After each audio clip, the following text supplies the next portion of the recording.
السلام عليكم ورحمة الله تعالى وبركاته. مرحبا بكل متتبعي محترفي الإعلانيات. في هذه الحلقة الجديدة من برنامج حلقة خاصة سوف نعرف كيفية والطريقة باش نزيدو في لي جيم ولي كومونتير بواحد الشكل خرافي جدا.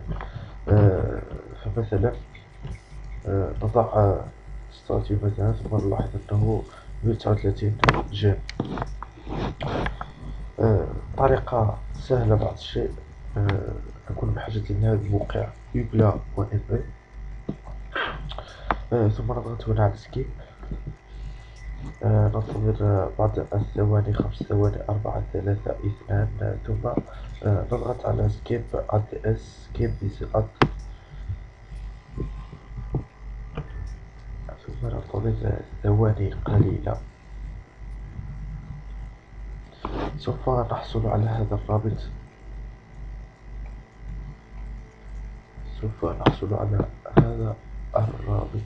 سوف نأخذ هذا الأكسس توكن. نبدأ من CRR إلى غاية XPS هنا، ثم نقوم بنسخه، ثم نضعه هنا، ثم نضغط على Submit. ننتظر ثواني قليلة. الآن هنا نبدأ أولا بليجن. نبدأ بليجن. طريقة باش نزيدو ليجن، نضغط Go to Ubla Auto Like هنا. طريقة سهلة جدا. ننتظر ثواني قليلة. نضغط على Skip This Ad، ثم سيعطينا صفحة ثانية فيها إعلانات. سيطلب منا تحميل هذا البرنامج. لسنا بحاجة لهذا البرنامج، إذا نضغط على أنولي لن نحمله. نضغط على Skip This Ad. ثواني قليلة فقط. ثم نضع أي منشور. مثلا نكتب منشور جديد باش نستوى عليه هذه الطريقة هذه. نضع منشور جديد فيه مثلا ألفا إكس برو ونت أيضا.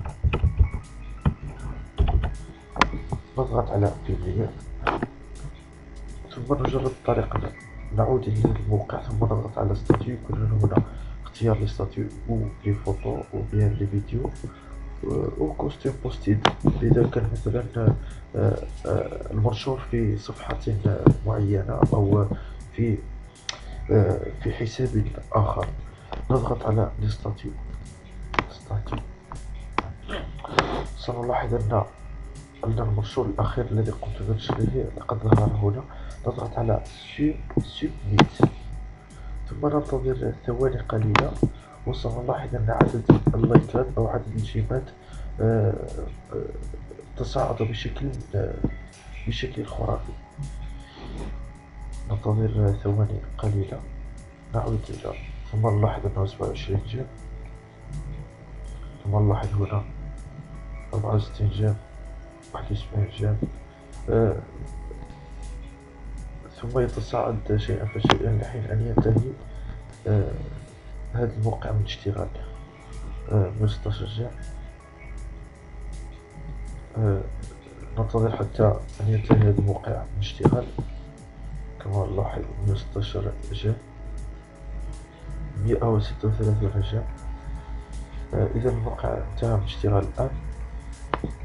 إذا طريقة الزيادة في الإعجابات أصبحت بين الآن. ثم الآن نجرب طريقة إضافة الكومنتات. نعود إلى الموقع، موقع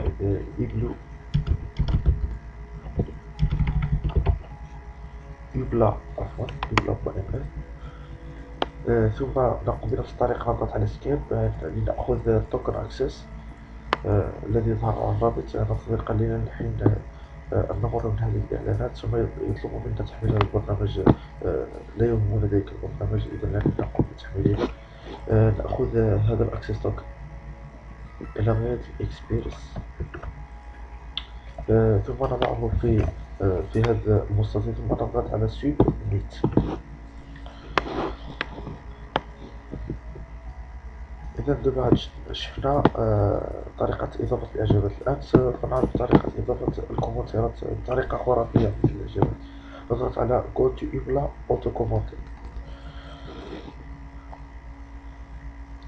بعد ننتظر ثواني. سوف يطلب منا مرة أخرى تحميل برنامج، لكن لا يهمنا هذا البرنامج إذا نقوم بأنيلي، ثم نضغط على Skip This Ad. ثم غادي تفتح صفحة أخرى ديال هاد الإعلانات. نضغط مرة أخرى على Skip This Ad. ثم هنا سوف نلاحظ هذه الصفحة. هنا نقوم برفع عدد الكومنتات إلى أقصى عدد، وهو 50 كومنتير. هنا نضع الإيدي الذي نود زيادة في الكومنتات. مثلا نريد وضع كومنتات في هذا المنشور الذي نشرناه أنفو إكسبورت. نأخذ هذا الإيدي، هذا هو الإيدي، نأخذ هذا الإيدي نقوم بنسخه، ثم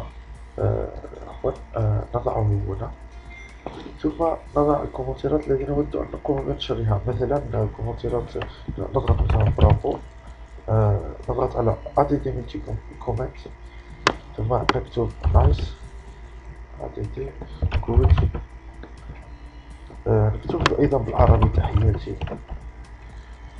محترف في الإعلانيات،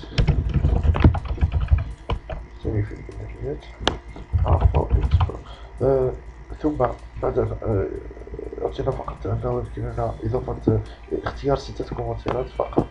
عندما نضغط مرة أخرى على الأداة نلاحظ هذه الرسالة التي توضح أنه العدد الأقصى للكومنتات هو 6. إذا الآن نضغط على Continue، ثم ننتظر ثواني قليلة. سنلاحظ ظهور عدة كومنتات. هناك كيتعاودوا دوك لي كومنتات اللي كنا اختاريناهم بزاف. مثلا اختارينا جود، اختارينا عفوا اكسبورت تحياتي محترف الإعلانيات، كنلاحظوا انه جود تعاودت هنا، عفوا اكسبورت تعاودت هنا، محترف الإعلانيات تعاودت وحده مرة وحده، برافو، نايس. دوك 6 ديال الكومنتات اللي درناهم هنا كيتعاودوا بحسابات مختلفة.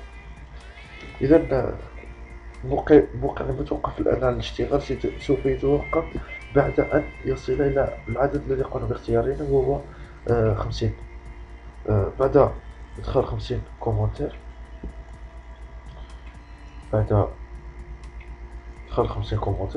سوف نلاحظ هذه الصفحة. إذا أصبحت هذه الحلقة جد واضحة، وهي طريقة إضافة الجيمات والكومنتات في المنشورات. وكما يمكننا أيضا إضافة منشور في صفحة معينة، مثلا هذه الصفحة، مثلا الصفحة الرسمية لمحترفي الإعلانيات www.facebook.com/afroexplore. نكتب هنا مثلا تيست، ثم نضغط على بيبليي. يمكننا أيضا إضافة جيمات على الصفحة. نضغط على إليا تاريخ باش تظهر لنا الايدي او الايدي ديال هاد المنشور. هذا هو الايدي، ناخذه، نضغط على كوبي، ثم ناتي مرة أخرى إلى موقع ibla.me، ثم نضغط على Go to Ibla Autolite. ملاحظة أنه كاين خاصنا نستناو بين عملية وعملية ربع ساعة. عندما نقوم بإضافة جيمات على منشور ما، يجب أن ننتظر ربع ساعة من أجل إعادة تشغيل العملية وإعادة إشهار المنشور وزيادة في عدد الجيمات. إذا بقى لنا 8 دقائق باش يمكننا أنه نعاود هذه العملية ديال إضافة الإعجابات على منشور ما. إذا أردنا إضافة الإعجابات على صفحة معينة، نأخذ الآيدي الخاص بالمنشور، ثم نأتي الموقع، نضغط على كونستيو بوستي. ملاحظة هنا كاستم بوستي، ثم نضع الأيدي ديال المنشور هنا. الإعداد ديال المنشورات هنا ثم نضغط على التنفيذ. لكن الآن لن يشتغل لأننا قمنا بهذه العملية قبل قليل، لم تكمل ربع ساعة. فأثناء الضغط على التنفيذ سوف تشتغل بكل وضوح، لكن للأسف 15 دقيقة لم تنتهي بعد. إذا جربناها بعد انتهاء 15 دقيقة غتشتغل وغتزاد الأجيال آه، بشكل خرافي، بحال كما لاحظنا في المثال السابق. إذا أعزائي المتتبعون والمتتبعات، برنامج حلقات خاصة على محترف الإعلانيات. كان معكم هيثم الحف من أبو إكس برو بوانيت. مراسلة عبر الفيسبوك، يرجى مراسلتنا عبر آه، الفيسبوك هيثم الحف، أو مراسلة الصفحة الرسمية لا باج اوفيسيال دو لانفورماتيك دي بروفيسيونيل، ou bien يمكنكم زيارة موقع إلكتروني أو فويكس.net. إلى هنا نكون قد وصلنا لنهاية حلقة اليوم. أترككم في أمان الله وإلى اللقاء.